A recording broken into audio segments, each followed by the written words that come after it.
이 말씀을 가지고 하나님을 바로 섬기기 위하여라는 제목으로 하나님 말씀 전가하도록 하겠습니다. 하나님께 드리는 예배의 방법과 또 예배자의 자세는 시대를 따라서 많은 변천을 거듭해 왔습니다. 역사적 또 문화적 상황에 따라서 예배의 형식이나 개념이 변화가 되었습니다. 그런데 여기에 문제가 있습니다. 변화되는 양상을 살펴보면 전부 다 인간의 편리대로 변한다는 점이죠. 우리가 성경이 무엇을 이야기하는지 잘 들어야 되는데, 성경은 인간의 편리대로 변하는 것을 원하는 것이 아니고 예배의 본질적인 그 의미는 절대로 변화될 수도 또 변화되어서도 안 된다라고 이야기하고 있습니다. 물론 시대에 따라서 방법이나 이런 것은 조금 변화가 있을 수 있습니다만은 그 본질은 변화하면 안 된다는 것이죠. 세월이 흐르고 세상이 변하고 교회의 겉모습이 점점 변화되어도 결탄코 변화될 수 없는 것이 하나님을 섬기는 인간의 자세입니다. 인간의 편리에 편성해서 하나님의 거룩함을 훼손하는 일은 있을 수 없는 일입니다. 하나님은 가나안 땅 안에 들어가는 이스라엘 백성들이 우상을 숭배하는 가나안 백성들처럼 아무 곳에서나 하나님을 경배하지 못하게 했습니다. 하나님은 장차 한 곳을 선택하시고 그곳에서만 제사드리게 하셨습니다. 왜 그렇습니까? 그것은 하나님을 바로 섬기게 하기 위한 조치였습니다.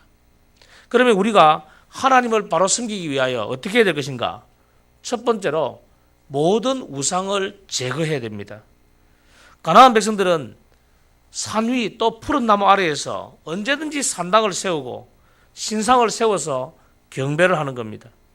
그리했기 때문에 가나안 땅에는 우상이 너무너무 많았습니다. 여러분이 잘 알다시피 대표적으로 바알 신, 아세라 신, 또 그모스 신, 온갖 잡신들이 넘쳐나는 것이 가나안 땅이었습니다. 이스라엘 백성들은 가나안 땅에 들어가게 되면 가나안 백성들이 세운 그 우상과 산당을 다 제거하고 파멸해야 될 책임을 가지고 있었습니다. 그들의 문화인데 아닙니다. 그것이 그들을 오염시킬 수 있기 때문에 하나님은 엄격하게 다 제거하라고 말씀하셨습니다. 이것은 비단 가나안에 살 이스라엘 백성들의 책임만이 아니라 오늘날 우리 모두의 책임입니다. 오늘 우리 주위에 혹시 나도 모르게 신성시되고 있는 것이 없는지 한번 살펴보셔야 됩니다.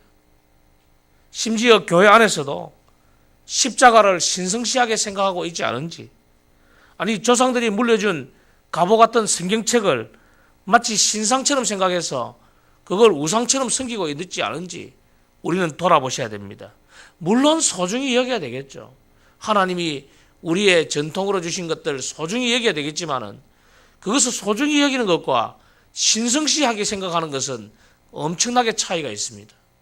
특별히 목회자를 신성시 여기는 그런 교인들도 있더라고요. 그분은 영험해서 마치 무당도 아니고 여러분 그렇게 섬기면 안 됩니다.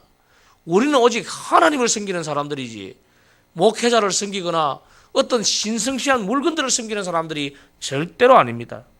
우상처럼 섬기는 것이 있다면 그건 우리에게 잘못된 것이라고 가르쳐주고 있습니다. 우리 주변의 모든 우상을 제하면 우리가 하나님을 바로 섬길 수 있습니다. 하나님을 바로 섬기기 위하여 혹시라도 우리도 모르게 우상시하고 있는 것이 있다면 제거하셔야 됩니다. 두 번째로 하나님을 바로 섬기기 위해서 구별된 신앙을 가져야 됩니다. 하나님은 가나안 땅에서 하나님의 이름을 두실 한 곳을 세우실 것입니다. 바로 그것이 이스라엘의 중앙 성소였습니다. 성전이 지어지기 전까지는 성막이 있는 그곳이 이스라엘 백성들에게 중심이 되고 성전이 지어진 후에는 바로 지어진 그 성소가 이스라엘의 중앙 성소가 되는 것입니다. 그런데 여기 한 가지 질문이 있죠. 왜 무소부재하신 하나님께서 중앙 성소를 두셨는가? 그게 참 이해가 안 되잖아요.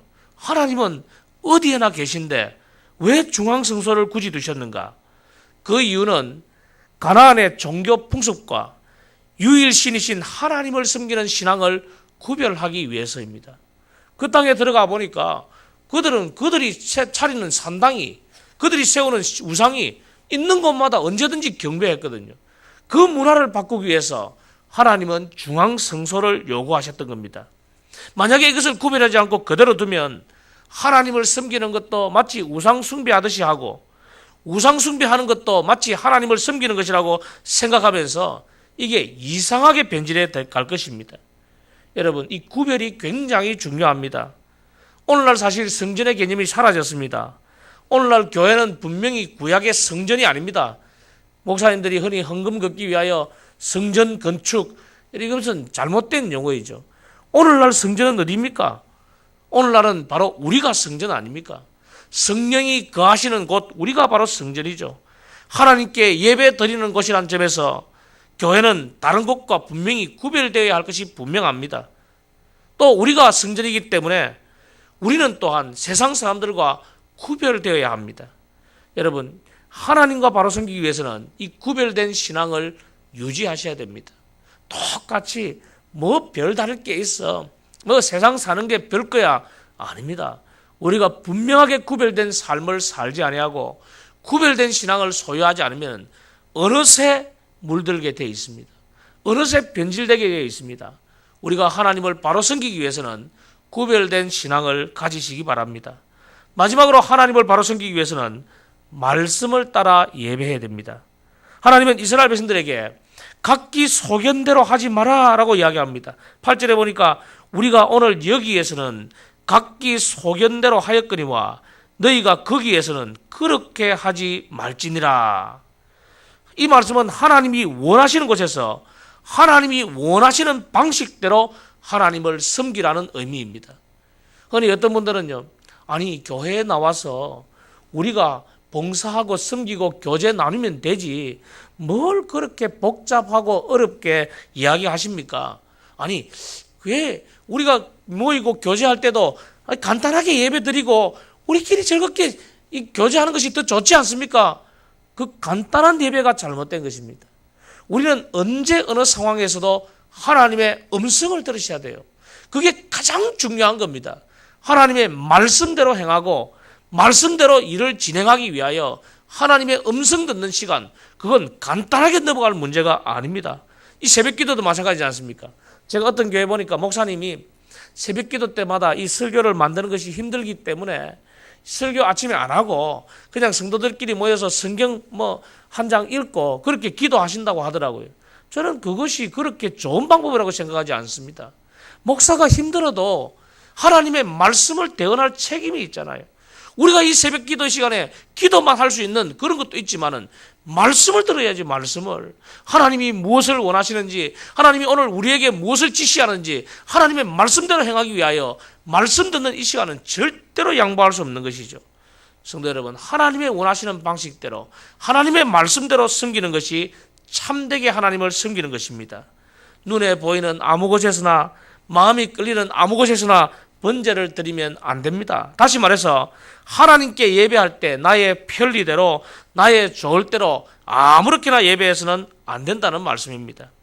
거룩하신 하나님을 섬기는 데에는 반드시 질서와 법도가 있습니다. 말씀과 교회가 정한 규칙대로 예배 드리는 것이 가장 올바른 모습입니다. 내 방식대로 하나님께 예배하는 것이 아니라 하나님의 말씀을 따라 예배하는 것이 정말 하나님을 바로 섬기는 것입니다. 오늘 이 말씀을 기억하면서 우리가 하나님을 바로 섬기기 위해서 무엇을 해야 될 것인가? 혹시 우리 가운데 잘못된 것이 있다면 고치기를 원하며 하나님께 기도하시기 바랍니다. 하나님, 나도 모르게 우상을 세우고 있습니다. 하나님, 이것을 신성시하고 있는 것이 있습니다. 하나님보다 더 높이는 것이 있다면 제거하게 해 주옵소서. 하나님, 내 신앙이 구별되게 하여 주옵소서. 오늘 이 시대 정말 구별되지 못한 시대를 살아가지만은 나는 구별된 신앙을 소유하고 하나님 바로 섬기기를 원합니다.